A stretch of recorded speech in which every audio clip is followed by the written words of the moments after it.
नमस्कार दोस्तों, कैसे हैं आप लोग? आशा करता हूँ बहुत अच्छे और अपने-अपने परिवार का बहुत अच्छे से ध्यान रख रहे हैं।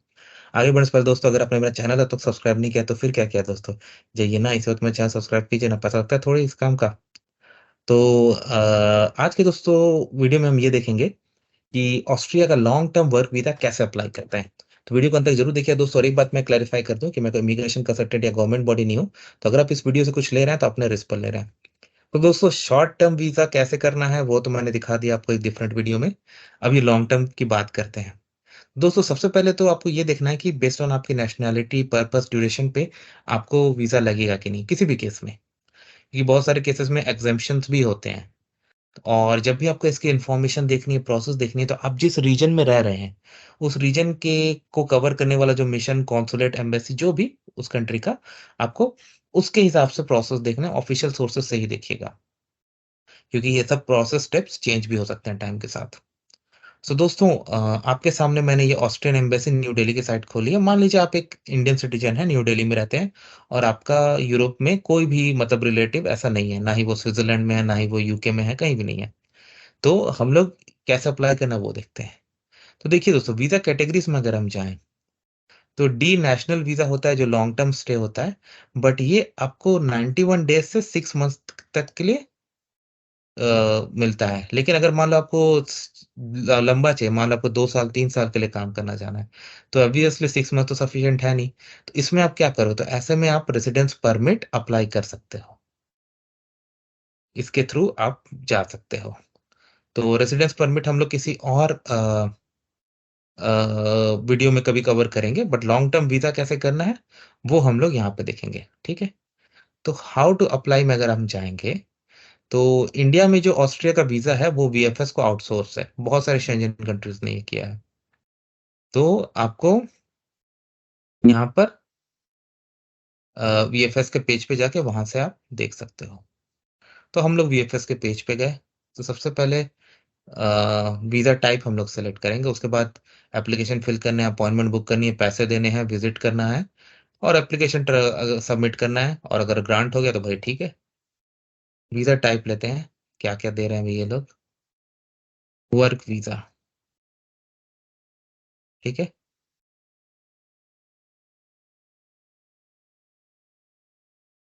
तो ये होता है आपका 90 डेज़ से 6 मंथ्स तक के लिए, ठीक है?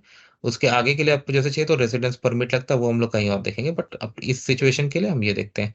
और उसके लेबर मार्केट सर्विस एएमएस उसका भी अप्रूवल चाहिए, ठीक है? वीज़ा फ़ी दी गई है आपको और वीएफएस के सर्विस चार्जेस भी दिए गए हैं। फ़ोटोग्राफ रिक्वायर्ड के भी स्पेसिफ़िकेशंस दिए गए हैं, जिसके थ्रू आप मने सही फ़ोटो ले सकते हो। जनरली जो वीज़ा के फ़ोटोग्राफ़र्स होते हैं, उनको पता रहता है ये सब चीज़ें। प्रोसेसिंग टाइम देखिए 15 वर्किंग डेज़ लिखा है बट 30 तक भी जा सकता है। बट देखिए दोस्तों इस बारे में यही बोलूँगा कि अम, ये केस बाय केस ये टाइम वैरी कर सकता है। किसी केस में हो सकता है एम्बेसी को ज़्यादा वेरीफ़ाई करना पड़े।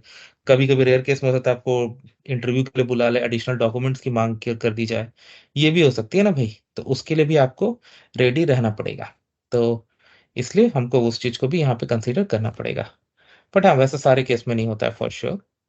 तो अब हम लोग डॉक्यूमेंट्स रिक्वायर्ड में चलते हैं। सबसे पहले चेकलिस्ट देखते हैं दोस्तों क्या-क्या चाहिए।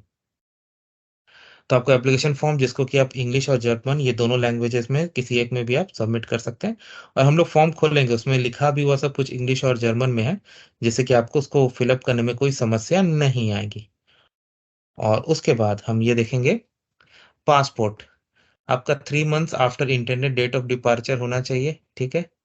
2 ब्लैंक पेजेज़ होने चाहिए और कुछ-कुछ क्राइटेरिया हैं।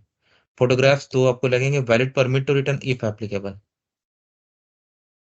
तो ये सारे लोगों के लिए नहीं है, ठीक है? ओके। और कवर लेटर आपको एक्सप्लेन करना है, ठीक है? आपको round trip flight reservation, travel itinerary, accommodation proof, insurance proof, medical insurance proof 30,000 euros का तो मैंने देखा है कि ज़्यादातर यूरोपियन कंट्रीज़ में ये लगता ही लगता है, क्योंकि वहाँ पे हेल्थ केयर बहुत ज़्यादा एक्सपेंसिव है। बिना हेल्थ केयर के गुज़ारा माने बिना प्रॉपर हेल्थ केयर कवरेज के वहाँ पे गुज़ारा बहुत मुश्किल है दोस्तों और कब जाना भी नहीं चाहिए क्योंकि आपको इसकी कभी भारी कीमत चुकानी पड़ सकती है। आपका ऑक्यूपेशन, अगर आप एम्प्लॉयड है तो उसका क्या लगेगा, सेल्फ एम्प्लॉयड है तो उसका क्या लगेगा, और स्टूडेंट है तो एनओसी लगता है। पैसे पिछले 3 महीने के बैंक स्टेटमेंट, और भी अवेलेबल फंड्स अगर हैं तो, इनकम टैक्स एक्नॉलेजमेंट, आईटीआर पिछले 3 सालों के। इसीलिए मैं बोल रहा था दोस्तों, लोकेशन के स्पेसिफिक देखना है, क्योंकि आईटीआर तो इंडिया में होती है ना। और आपको एएमएस की permit, letter of support from Australian employer, ठीक है, और पासपोर्ट और कॉन्टैक्ट डिटेल्स, ठीक है। तो ये हो गया। अब बाकी फॉर्म्स की तरफ चलते हैं। डाउनलोड फॉर्म, तो ये नेशनल डी वीजा फॉर्म है, डिक्लेरेशन एंड अंडरस्टैंडिंग ये फॉर्म है, डिस्क्लेमर, कंसेंट, ये बाकी के 3 फॉर्म बहुत सिंपल, हम उनको भी गो थ्रू करेंगे। बट हम लोग पहले नेशनल वीजा डी फॉर्म से शुरू करते हैं। तो यहाँ फोटो लगेगा दोस्तों, और ये आपके ऑफिस के लिए ऑफ मनी ऑफिशियल यूज है, तो इसको टेंशन नहीं लेना आपको। शुरू में देखिए इंग्लिश में भी दी गई है, तो बहुत आसान है। उसके बाद आपको सरनेम एंड बर्थ, वो ये नेम सेक्शन है, जेंडर है आपका, मैरिटल स्टेटस है। उसके बाद आपको यहाँ पर माइनर्स के लिए कुछ कॉलम है, आपका पासपोर्ट टाइप क्या है, पासपोर्ट की डिटेल्स, फोन नंबर, वो सब, एड्रेस वगैरह सब पूछी गई है। उसके बाद आपका आपका पर्पस ऑफ जर्नी, कहाँ से बॉर्डर क्रॉस करोगे, वो सारी डिटेल्स यहाँ पे देनी है। बहुत सिंपल है। उसके बाद आपका एकोमोडेशन का डिटेल, पर्पस, ये सब कुछ, आप कहाँ रहोगे वो सब डिटेल देनी है आपको। अम, आपका खुद को कैसे सपोर्ट करोगे, आपके पास फंड्स के क्या सोर्सेस हैं वो देने पड़ेंगे। और लास्ट में डेट एंड साइन करनी है।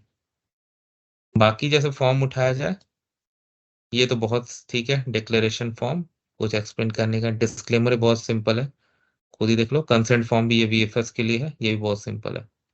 तो ये तो काफी सिंपल है। और इसके करने के बाद जैसा कि स्टेप्स में दिया गया, एप्लीकेशन लो, अपॉइंटमेंट बुक करो, पैसे भरो, वहां जाओ, और उसके बाद अगर सब कुछ ठीक रहा तो वीजा आपका है। वीडियो में धन्यवाद दोस्तों, चैनल को प्लीज सब्सक्राइब करके ही आगे जाएगा। Thank you.